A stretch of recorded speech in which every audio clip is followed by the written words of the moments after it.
Hello, I'm Beverly Path from the Gwinnett Historical Society, and I'm going to get us started today. I'm very happy to be here. Betty Warbington's here with me. I want Betty to stand up. We serve as co-presidents of Gwinnett Historical Society, and we are tickled to have been offered the opportunity to help to bring you this program today. And Denise Auger of the Library System we're hoping to start a presidential series. Maybe once a year we can have some book of historical significance that has to do with the president. Jimmy Carter, of course, is our own Georgian, and he's influenced history, local, state, national, and world history, and is still doing it. So this book is an excellent opportunity for us to have something to do with the library system that is historically significant. Now, before I turn it over to Denise to start the program, I want to just let you know that we would love to have you come by our office in the old historic Gwinnett County courthouse. We are upstairs, and we're open weekdays from 10 till 2, and we have a library. We have a lot of publications that we have done, and we have a volunteer staff who's there to help you with genealogy research. We have a lot of family histories in our library, and also you can go to our website, Gwinnett Historical Society website, and see programs and things that may have been of interest to you. Now then, Denise will come, and this is what we came here today for, to hear Robert tell about his book.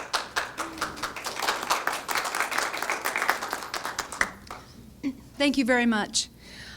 Welcome to the first ever presidential series that the library will do in partnership with the Gwinnett Historical Society.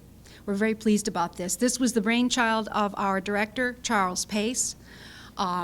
And so we're grateful to him for having the idea, and we're extremely grateful to Robert and his wife Stephanie and their budding historian baby for driving in, especially for this today. That's really terrific of them to take the time and give us their weekend. So, Robert Buccellato is the author of Florida Governors, Lasting Legacies, and of course, the new book, Jimmy Carter in Plains, the Presidential Hometown. I do want to tell you some exciting news for him. I was told by the publisher that the first run of that book was sold out before it even went for sale. There were that many bookstore orders. Oh, wow. And that is lovely, lovely news and high praise, indeed. In fact, they changed the cover of the book as a result of it as well. So we're very lucky to have him. The only other place, to my knowledge, he's been is at the Jimmy Carter Museum itself right after the book came out. So we appreciate him coming to Gwinnett. In addition to being an author, he is also the historian for the Clerk of Courts for Leon County in Florida, a position created just for him. And he lives in Crawfordville, Florida, again, with his wife and his baby son, Croston. Please welcome Robert.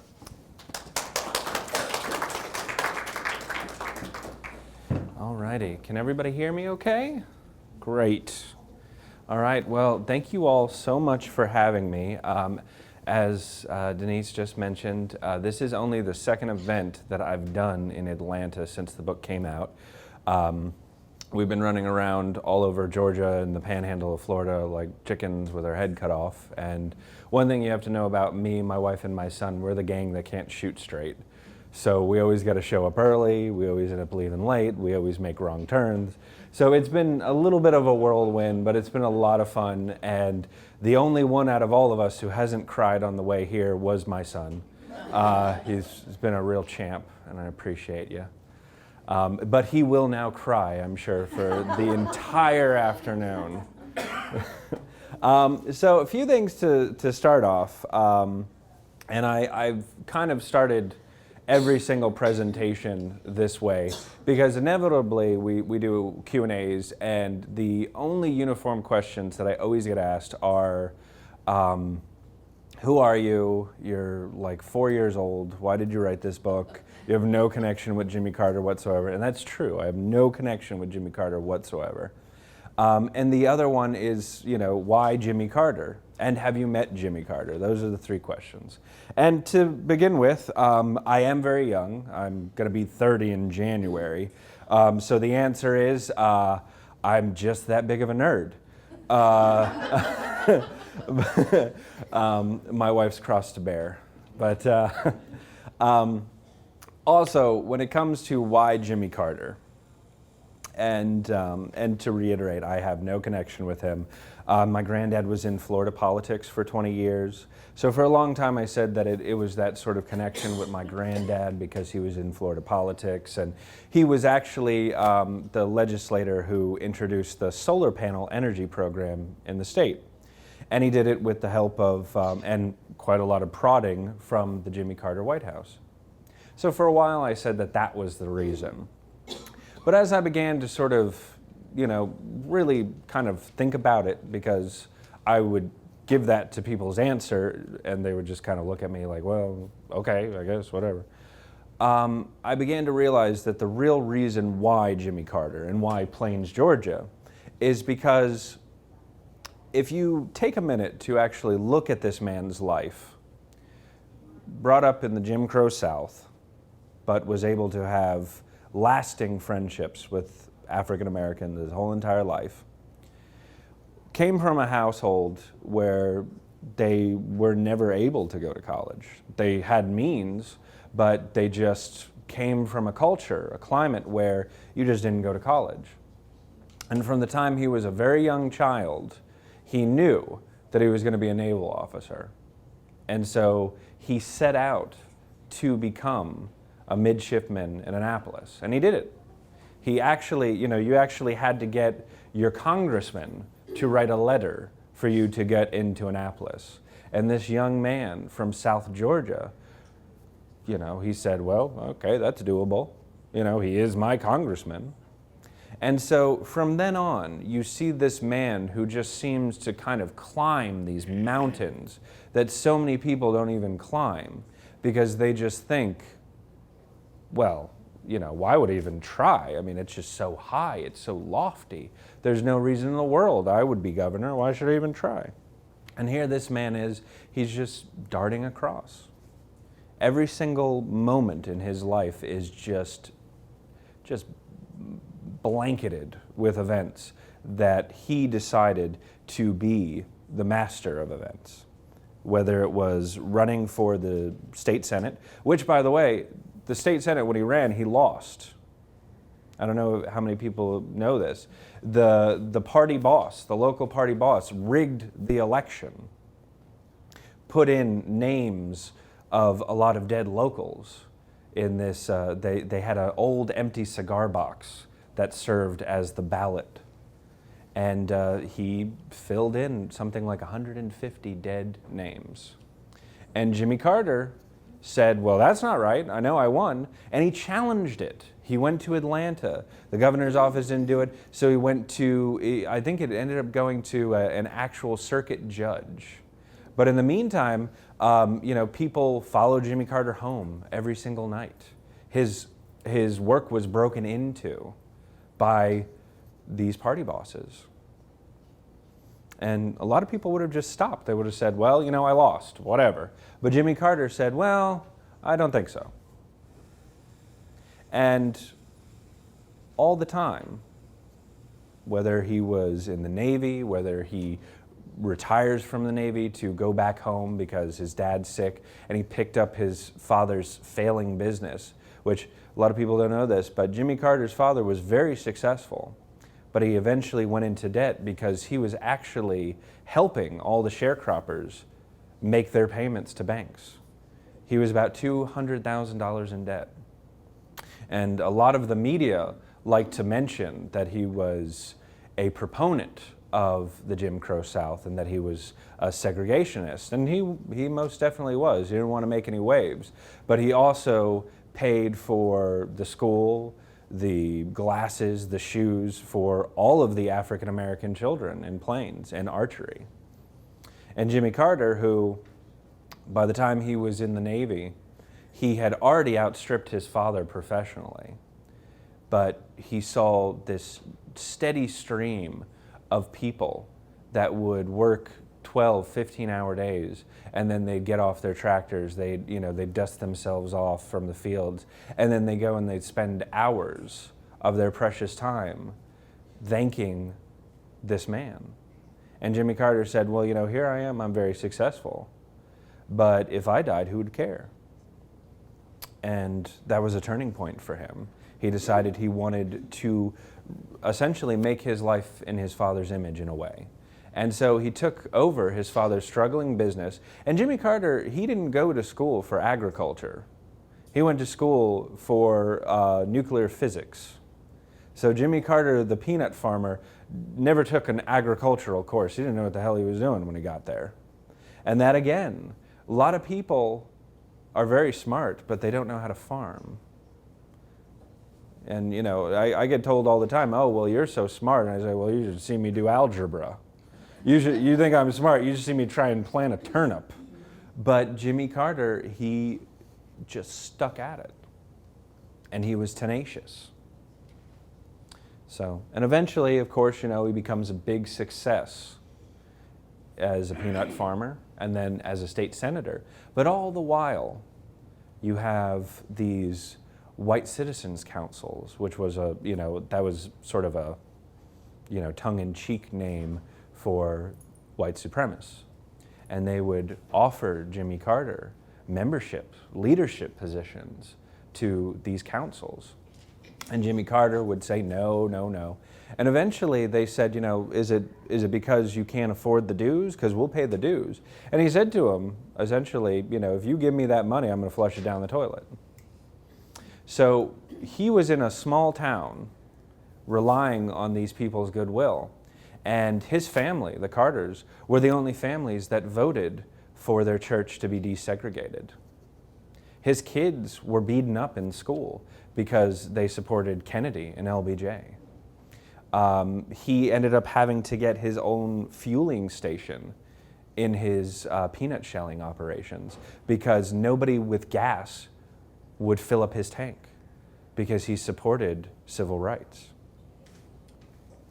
And these are all things that, you know, not a lot of people know, but it was one of the reasons why people like, you know, Martin Luther King Sr. supported him, because he knew where this man stood on not only civil rights, but human rights. And out of nowhere, this man decides to run for governor, and he gets his clock cleaned by this man named Lester Maddox, who I'm sure most of us know. The ones that are smiling and nodding their head know who Lester Maddox is. If you ever meet somebody who was in Georgia politics, a great icebreaker is to say, tell me your Lester Maddox story. But anyway, once again, he has a turning point where he's not certain what he wants to do with his life. And that's when he renewed his faith in not only Christ, but, you know, the principles of Christ's Prince of Peace, about loving every stranger that you come into contact with. And it was something that he felt that while he was very religious, he felt that it was getting to a point where it was becoming sort of showy. So you have this odd situation in American politics where you have a man who's elected president, and 10 years before, there was a likelihood that he knocked on your door on Saturday morning, and you woke up kind of sleepy, and you open up the door and you just see this smiling man who says, you know, have you found Jesus? Have you accepted him into your heart? And that's what he did. I mean, he went to all of these urban cities in New York, in Ohio, in Illinois, and he did missionary work. You know, just about 2 years before he became governor of one of the largest states east of the Mississippi. And he decided that he was going to run for governor again, and he was going to spend 4 years running for governor. He didn't have most of the money that a lot of his opponents had, but he was determined. And his idea was that the best way to win the governorship of Georgia is to meet as many Georgians as possible. And it seems like kind of well, duh, of course you would do that. But it wasn't. People were becoming more and more dependent on television ads, on radio ads, on, banquet hall speeches and things of that nature. But he would go to fish fries, he would go to fertilizer plants, and he would just meet people. And he did that for 4 years. every single day he would ride in all the different directions of the state, and he would dictate on the way home the people he met. And his wife would type up the notes, and they'd put it in a folder, and inevitably, a day or two later, you get a letter from Jimmy Carter thanking you, and you'd probably get an arrowhead because they search through their fields for arrowheads because it used to be an Indian settlement. And that's something that a lot of people that, from the 1970s when he was governor and then when he was running for president, they would get these arrowheads that he would find. So eventually, of course, he then becomes president, and he runs for president, and he then loses the presidency, but he revolutionizes how people think about him. And he is now inches away from curing river blindness, which is a disease that's been around since biblical times. He's the only former U.S. president to win a Nobel Peace Prize. He brought about a peace treaty with 2 Middle East countries, which has only happened one time in a century, and it was by him with the Camp David Peace Accords. And now, just last year, he beat brain cancer. So again, time and time and time and time again, and particularly to those 2 children right there. The reason why Jimmy Carter is because he has the ability to make things that seem extraordinarily impossible, not only possible, but easy with hard work and determination. And that feeling that you and your community can run and win a presidential campaign is something that speaks to, I think, the best of our system. And it's still very evergreen, this possibility of improving and helping to evolve our system. So that's why Jimmy Carter. The last question that people ask me is, have you ever met Jimmy Carter? And the answer to that is yes, I've met him once. And let me start off by saying that the Park Service in Plains about an hour ago gave Jimmy Carter an award. It was an event that was closed to the public, and me, my wife, and my son were invited to it. And as you can see, I'm here, I'm not there. And no, that was intentional. The reason why is because I've met Jimmy Carter once, and it did not go well. So now too, and I've spent the better part of a year avoiding a second meeting with Jimmy Carter, and the reason is that and how many of you have been to Plains recently, the past few years or anything? So you know that that he does Sunday school when he's there, and and he speaks for about 30 minutes, and you have to go and you have to wait, and the Secret Service strip searches you, takes some of your bone marrow, they have showers ready, they hose you down, and I think my hair is just now growing back, but so it's a very uncomfortable process to actually get into the church. And then once you get in there, there's this very nice lady named Judy who goes about spending the next 30 minutes trying to explain to you how you're not important and President Carter doesn't or want to know anything that you have to say to him about him or whatever. No direct eye contact unless he gives you eye contact. For whatever reason, don't look at him unless he looks at you. Don't shake his hand. Just this whole list of things, on and on and on. So by the time he actually gets in, you're just sort of like this. You don't want to move. You don't want to do anything. And so he spends the next 30 minutes trying to dethaw you. And he'll come out and he'll say, "Hi, everybody," and everybody's just, looking at each other like, "Do we say hi? I mean, is that, Judy, is that allowed? Do we say hi?" And he's just like, "Hi, everybody." Like the whole time he's just like, "What the hell is going on?"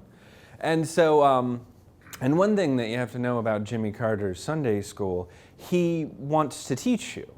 He wants you to be engaged, to learn, and to debate him. He's a very confrontation-oriented human being. He loves confrontation. I don't know why, but he does. So, he's looking for that sort of debate. So he'll ask people questions, and he'll get a little bit steamy if you're not talking to him. And that particular day, it was, the question he asked was, he said, "What's original sin?" And let me tell you, I've for my Florida governor's book, I've met every Florida governor there is. I've driven in cars with them, talked to them, ate food with them. I've been around politicians because of my granddad since I was a little child. So I'm not that overwhelmed by them, much to their chagrin. But when you come into contact with a U.S. president who shared the same position as Abraham Lincoln and George Washington, the tongue starts to talk like this. And that, and he said, "What's original sin?" And I knew the answer, but I'm not going to say it, because if I say it, I'm going to say something stupid. I just know it. And he's going to find out that I'm this fraud. And I was sitting next to a man who has a doctorate in history, and I would pay money to get this man to shut up sometimes because he talks so much. And he was looking at me like, "Don't you dare, don't you dare. I'm not doing it, don't you dare." And Jimmy Carter was just baffled that nobody knew what original sin was. And he even said, he was like, "Nobody knows what original sin is." And so then people started talking. So just bear all that in mind before I tell you how stupid I acted when I actually met him. So anyway, we go ahead, and after this service, they escort you outside, where once again our buddy Jen lets us know, now whatever you do, don't touch him, don't look at him, don't talk to him, don't give him your manuscript, he's not interested. And so there's a line, and basically you give Jan the photo, she'll take the picture, and then you leave the Carter bubble as quickly as possible. So anyway, I go, and it's my turn, and I'm inches from him, Jimmy Carter's right here. We take the photo. I immediately dart, but as I'm darting, unbeknownst to me, Jimmy Carter goes to shake my hand. And as I'm darting, I knock his hand like this. I grab the phone, delete the photo because I'm petrified because the Secret Service go like this. And then I storm towards the car with Jimmy Carter going, "Thanks for coming," and me going to the car. So that's the only time I've ever met Jimmy Carter. Now, I have a few stories that I'm going to talk to you guys about, and the first one has to do with this young girl named Amy. Amy Carter moved from the city when she was about that young man's age. She was about 7, 8. Are you 7 or 8? If you're older, I didn't mean to demote you. Okay. Well, she was a little older than you, buddy, but she was young, and she was a bona fide city girl. But she was brought to this small one-horse town because her parents were going to be off running for the presidency or something like that. She wasn't really paying attention. And she was raised almost full-time by her 2 grandmothers. Now, these women spoiled little Amy Carter rotten. They bought her whatever she wanted. She got to do whatever she wanted. And so this, city or bust little Amy Carter became the queen of Plains, Georgia. She had the whole run-of-the-mill of the place. She had an uncle who had a gas station. She would drive her bike everywhere she went. And she had a grouping of small male cousins that she got to bully and who treated her like some little goddess because she was once the first child of Georgia. Well, eventually, this independent lifestyle began to be slowly but surely curtailed because all of these strange people who were very strange began to come to Plains, and they were trying to interview her uncle, Billy Carter, and her grandmother, Miss Lillian Carter. At first, Amy wasn't really bothered by the press. And in fact, Miss Lillian kind of kept them at, arm's length, not because she was trying to shield her granddaughter from any intrusion from the press or any hostility, but because, in her own words, whatever you do, don't go near her. She smells horrible and she refuses to take a bath. Because little Amy became a tomboy, excuse me. But eventually, the press began to sort of camp out around Plains because her father was becoming the front runner for the Democratic nomination. And this odd, strange grouping of new press women who, were trying to get a good scoop, and these old crotchety columnists were now just hanging around Plains trying to see what was going on. And they found out that the best way to ingratiate themselves with Plains was to buy Miss Lillian bourbon, spend money at Billy's gas station, and to bring their kids on play dates with Miss Amy Carter. So while her father was physically killing himself, walking around in the snowy, streets of New Hampshire and Iowa and Wisconsin, and Miss Rosalind Carter was, basically living in Florida and Mississippi, and all of her other siblings were hopscotching around the country as well. Amy Carter was pretty much doing whatever she wanted and being treated like a goddess by the national press, who would buy her movie tickets, dresses, toys, hamburgers, hot dogs, whatever she wanted. Well, eventually, her father won the Democratic nomination, and Amy Carter was now shadowed around by a Secret Service agent. And she pretty much couldn't go anywhere she wanted because now there was about 10,000 people daily that were in Plains. And when I say 10,000 people daily, I don't mean the same 10,000 people. So the whole entire little community became pretty much the equivalent of a World's Fair. And I don't know, have most of you been to Plains, would you say? Have a few of you been to Plains? Well, it's about the size of this room. So, try and fit about 300 people in this room.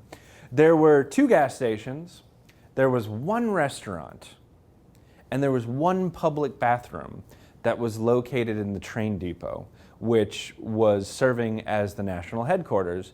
And that was the reason why it was selected as the national headquarters, because it had the 1 place to go to the restroom. And the only other place where you could get something to eat or go to the restroom was in the pharmacy and in the antique shop. And both places now charged you money to use the bathroom key. And one of the places was actually run by Jimmy Carter's uncle, who stopped selling antiques and started selling what was called Carter crap. And anything peanut related he started selling. In fact, there was one tourist shop that sprung up. And what they did was they actually went through the garbage in Billy's service station, and they started selling old beer cans and cigarette butts. And what was tragic about this is that they sold out of them. It was just the oddity of this place was just getting ridiculous. But Jimmy Carter didn't really care because he had spent the last 2 years of his life running for president, and now he had 3 months until the convention. So what he did was he basically just camped out on the couch for 2 months. And every once in a while, he'd get up, he'd put on his Allman Brothers shirt and his jeans, and he'd go out into the front door, and he'd open up the door, and there would be out in his driveway in his yard all of these different rented cars from all of these different news agencies and all of these different columnists who were just camped out because that Jimmy Carter was just going out to his front. He'd read an announcement, then he'd go right back in and sit on his couch. And all of their editors were saying, whatever you do, don't leave the Carter compound. Well, little Amy was ticked off because she couldn't leave the Carter compound anyway, because it was now a security risk for her to do anything short of going to church or going to school, both of which a Secret Service agent had to be, right next to her. But she could go anywhere she wanted in the Carter compound, including the front yard. Well, this is when the Carter brain and its spirit for entrepreneurship began to tick off in young Amy Carter. And she decided to go into business for herself. And she opened up a lemonade stand. Here's the oddity. She served lemonade and she served sandwiches, both of which were made inside the Carter kitchen, the kitchen of the Democratic nominee for president, people. And she made a killing because it was the summertime in South Georgia and there was no place to eat. They couldn't go anywhere. So they basically raided the Carter refrigerator. And they'd give the kid quarters, pennies, whatever, just give me something to eat because I can't leave the driveway because your old man won't leave the driveway. Well, it didn't take long for Amy Carter to learn the golden rule of roadside economics, supply and demand. And she decided to raise her prices on her clientele who were stuck here with no option for subsistence. Well, we all know what happens when you raise your prices on clientele. They revolt, they get ticked off. Well, imagine if your best customers are members of the national press with their own newspaper columns.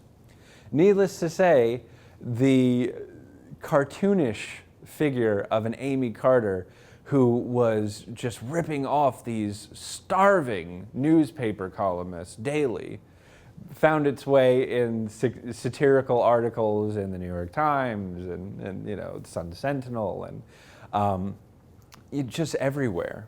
And in fact, Gerald Ford even made a joke about it. When Jimmy Carter was asked this at a newspaper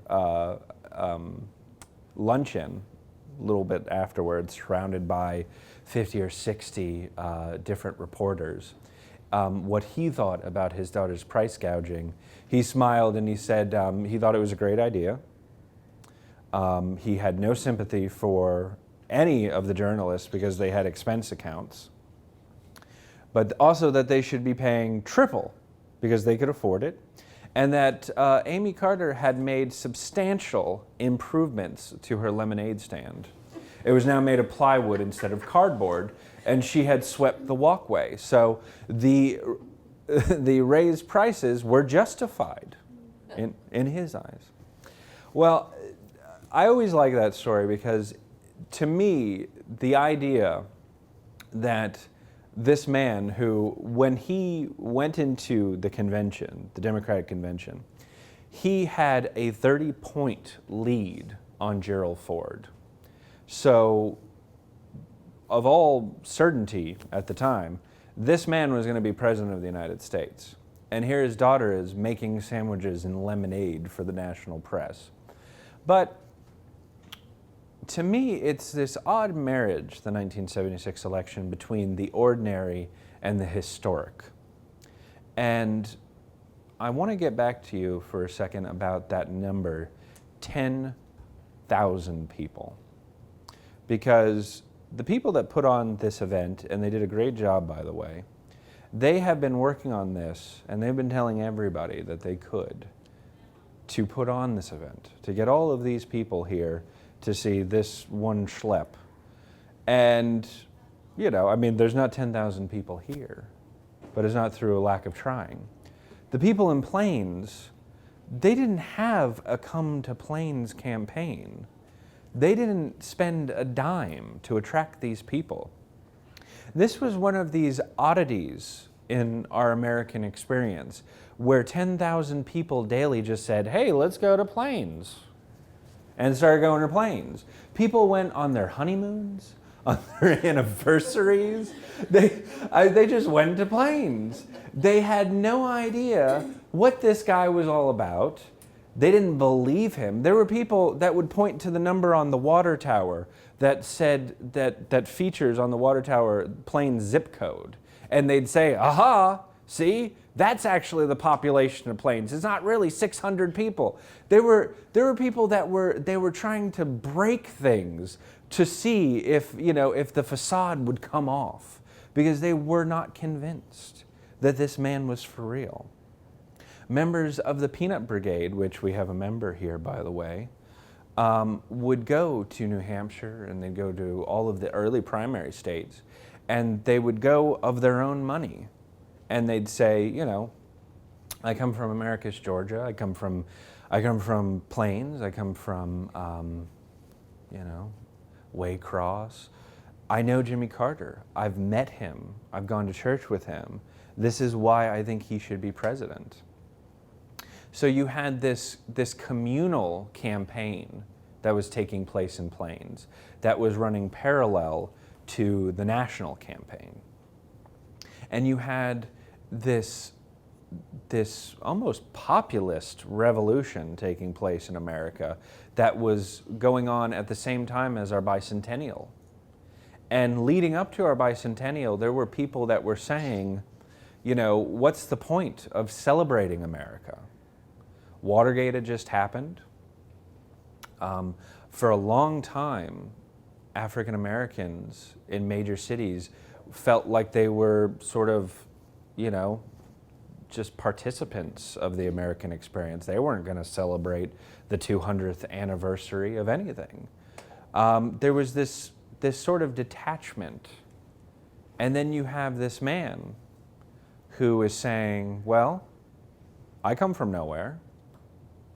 I'm an outsider, but so are all of you. Why not me? And there was this rebirth of this rural community that wasn't really talked about, but it was sort of dying out. They didn't really talk about it, but there wasn't a whole lot of business. There was sort of agro business. And little by little, people were moving away to Americus, to Savannah, to, Macon, and not coming back.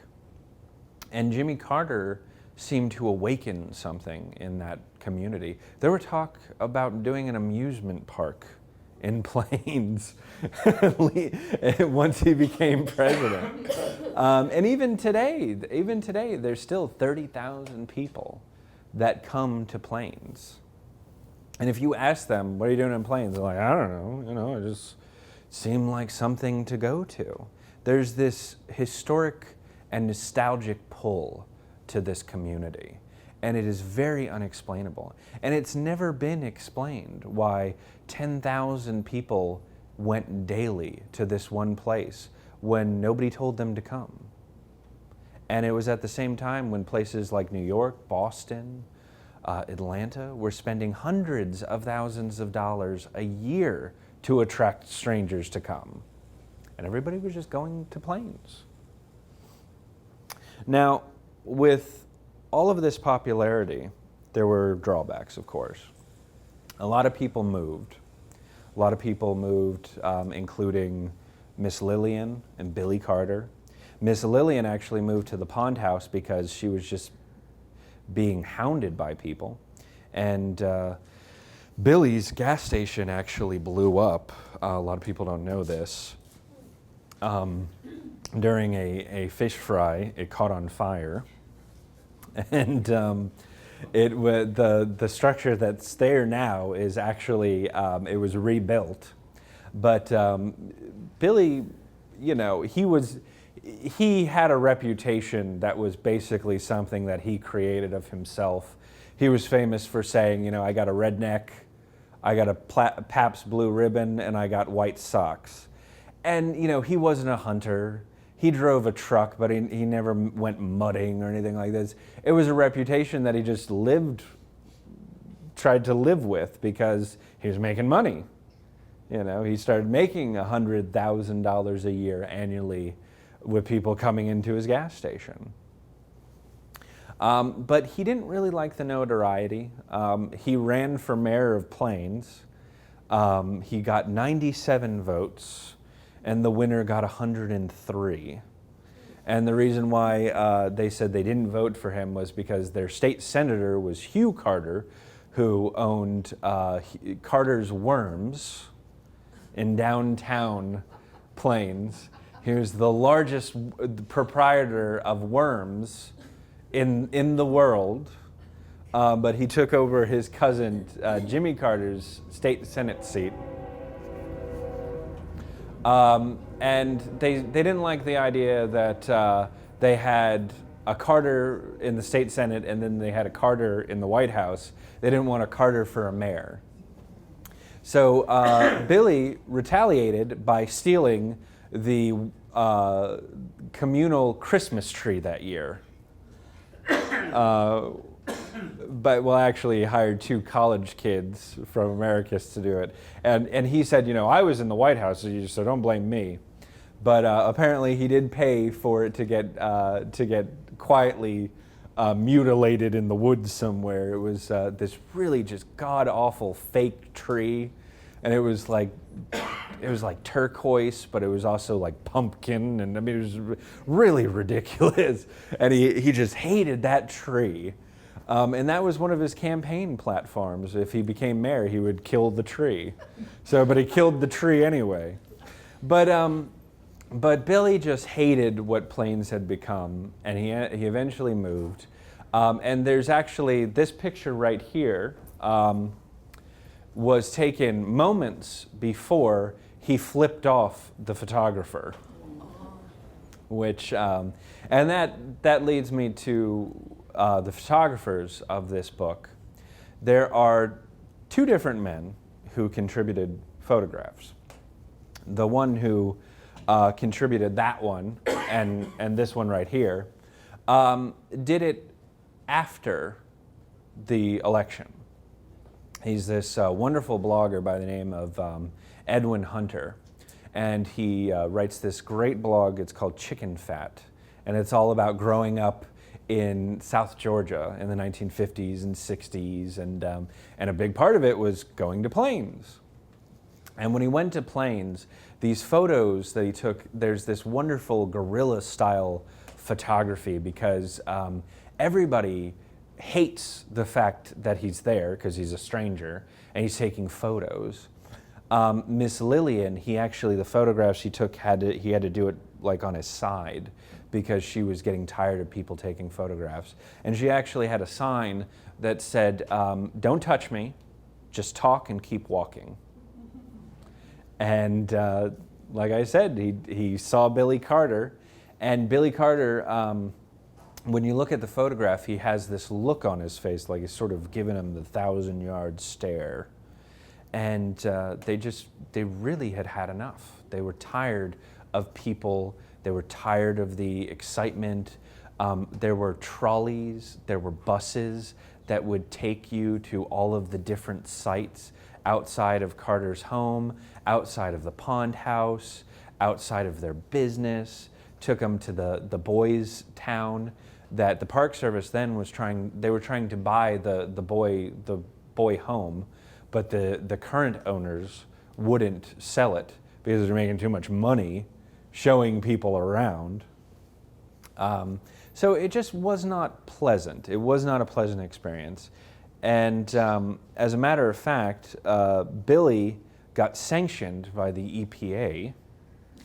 A great irony that the brother of the creator of the Secretary of Energy, his brother got sanctioned by the EPA because they were throwing all of the oil from the fish fries just on the side of the service station.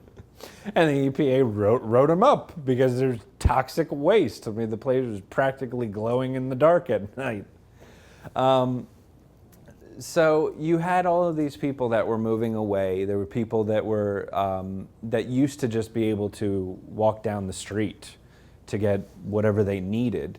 Now couldn't get a loaf of bread, couldn't get milk, but they could get Carter's head that was, you know, his bobblehead if they wanted, but they couldn't get groceries. And there were women who also wouldn't like to go downtown to get anything to eat now, because before they could just go up in curls and get whatever they needed and go home. Now they wouldn't dare go without hair and makeup because they'd show up on the evening news that day. Some of the most richest people in the world were buying up houses by the Carters so that they could have a president as a neighbor. If you go to certain avenues in Paris, in Venice, and now in Savannah, go there on a Saturday, winter, around 10 o'clock, you'll be shocked that all of these places are boarded up and all the lights are off. It's because their owners bought them at huge prices. They're not relatives, they're not locals, and they're living somewhere else. So you have all of these beautiful places, historic places, that are essentially in the dark most of the year. The same thing was happening to planes. People were buying up planes and they were never there. It was becoming a ghost town. Now, at the same time, the fathers of planes began to talk to the National Park Service about purchasing the depot, purchasing the boyhood home, and all of these different things. And these images right here are in the latter part of the book. And what the latter part of the book talks about is the transformation from this small town that was now dying again because Carter had gotten his butt kicked and nobody was interested in Carter, into a national park. And these images are done by a photographer by the name of Charles Plant. He's the other photographer.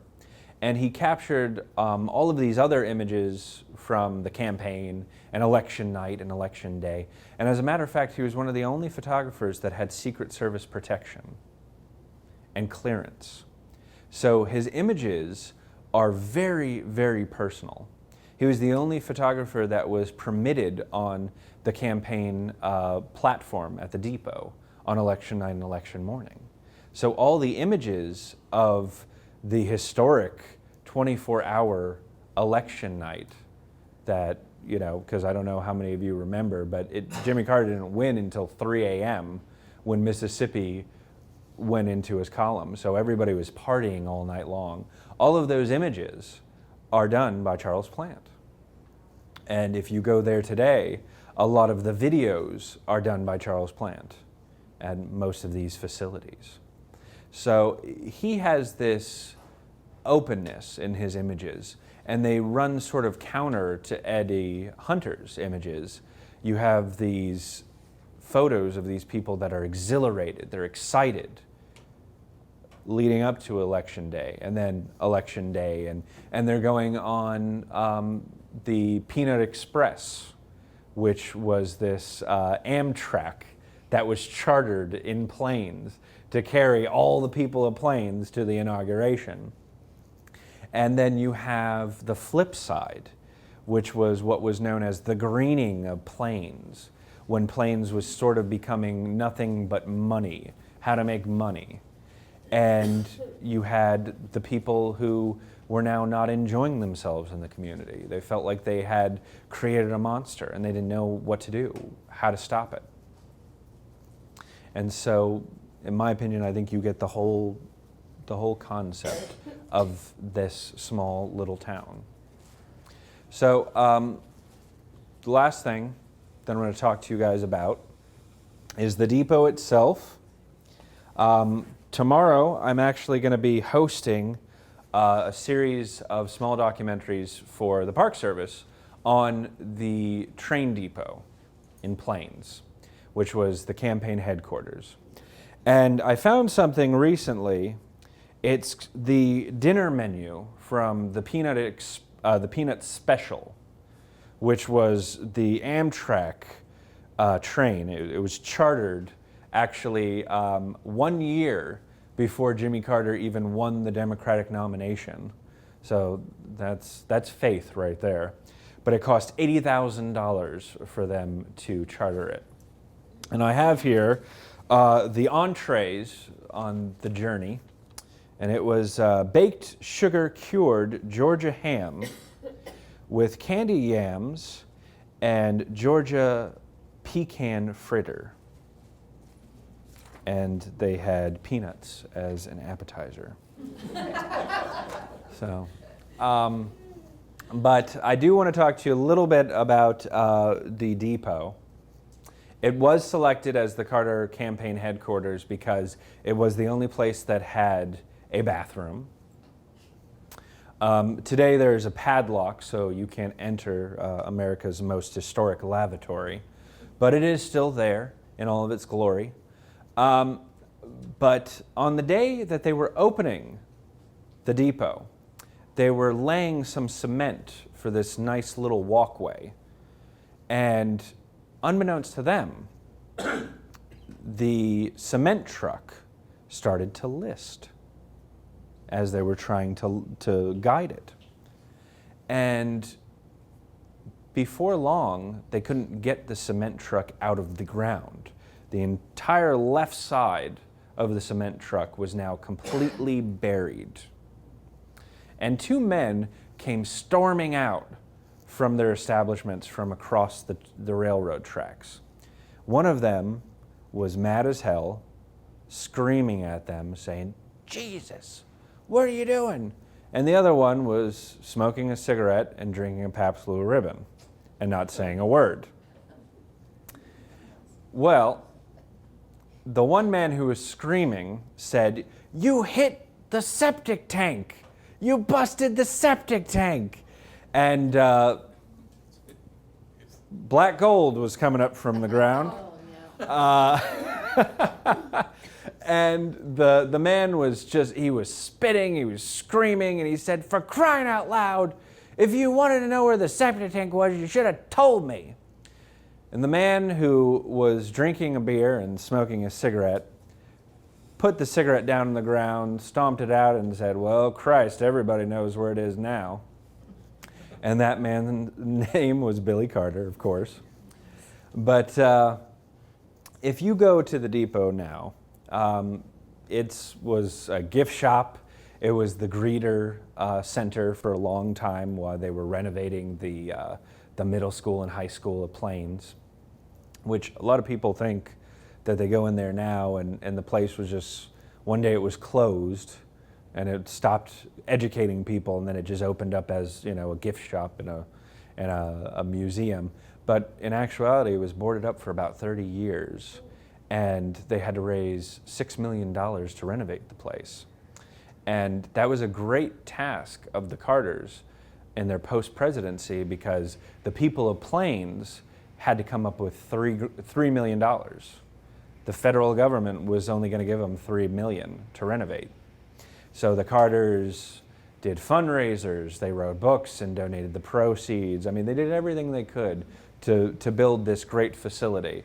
And while it was closed and boarded up and being renovated, the depot was essentially the jack of all trades. They did everything that they could to display the town and the community and its heritage in this small depot. Today, it's practically barren. There's some wonderful little exhibits, and there's a wonderful video, but that's pretty much it, which that's kind of how I like it. Because you go in there, and as soon as you go in there, you hear voices from the past. And you get the sense, right off the bat, that something historic happened here. That this is where Jimmy Carter pulled it off. And inevitably, the ripples of 1976 are now beginning to die off. A lot of people don't know this, but Jimmy Carter was the first presidential candidate that ran in every single primary as a way to get the nomination. They never did that before Jimmy Carter. Now that's the bread and butter of politics. Jimmy Carter was the first presidential candidate that came to a convention that wasn't an incumbent with a lock on the nomination. We're now approaching a period where we have both major parties who may go to a convention without a nominee. And so we're beginning to, I think, retreat into how it used to be, where if you can't get a majority, there's going to be a consensus candidate.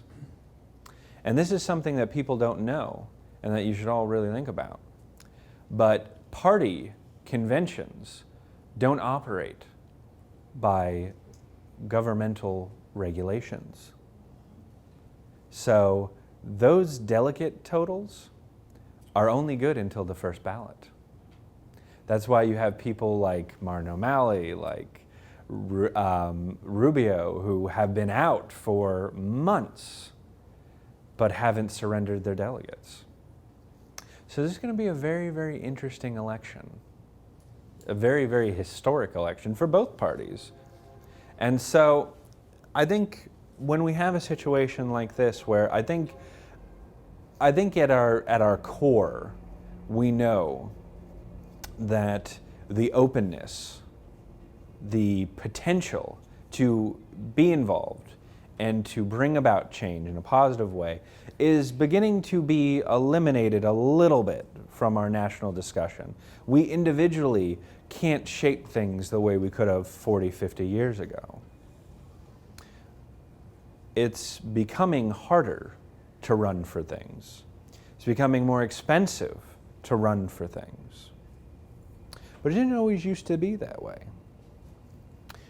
The Carter election was the first election where candidates were forced to curtail their spending due to the post-Watergate legislation.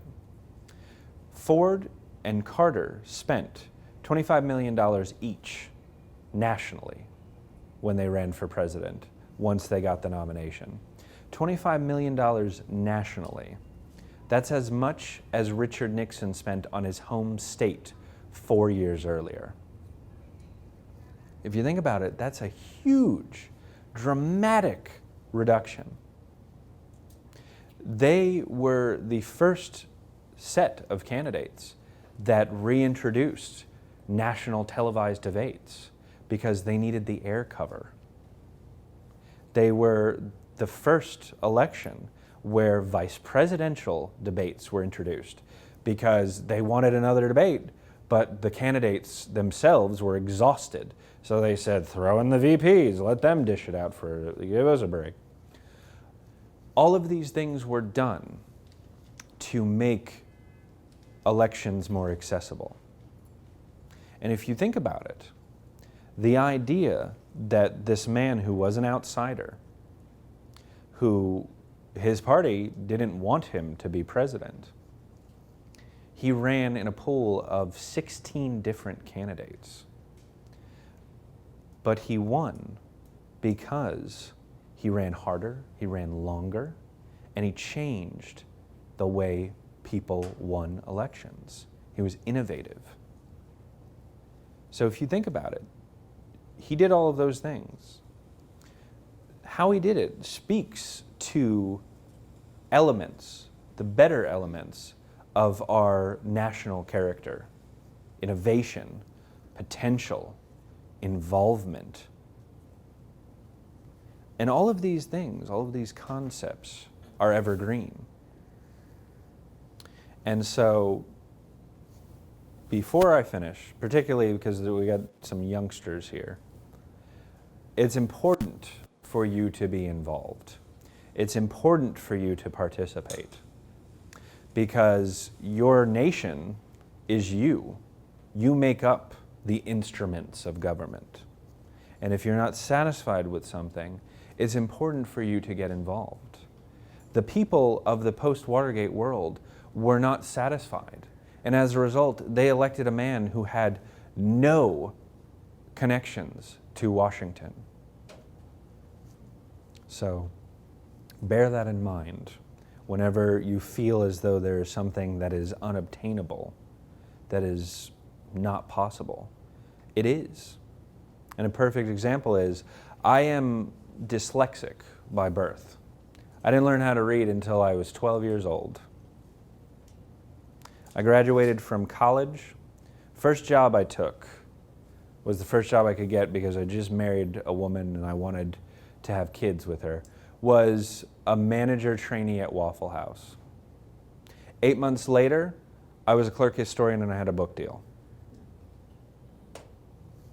Anything is possible. All right, now ask me some questions. Yes? You talked about a disease that he had impact solving? Yeah, it's river blindness. It's actually the guinea worm.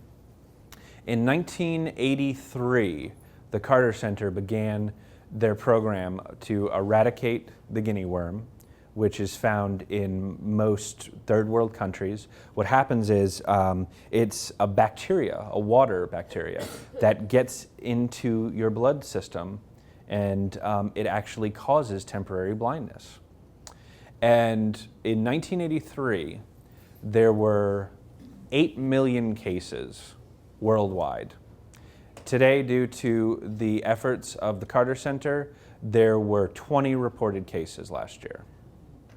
In the next 5 years, it will be the only the second known disease that has ever been eradicated besides smallpox. And it has been done completely by the Carter Center. No nation had any input on it whatsoever. It was all Jimmy Carter and his foundation. The Carter Center has also been instrumental in the release of, at the last check, I think 25,000 political prisoners in countries like North Korea, Sudan. They have monitored well over a few hundred elections. They were instrumental in many African and South American countries gaining their independence. Until Barack Obama, Jimmy Carter was the first US president to set foot on Cuban soil then it was 70 years. And he was the first public official to speak against the regime on its own television broadcasting apparatus live.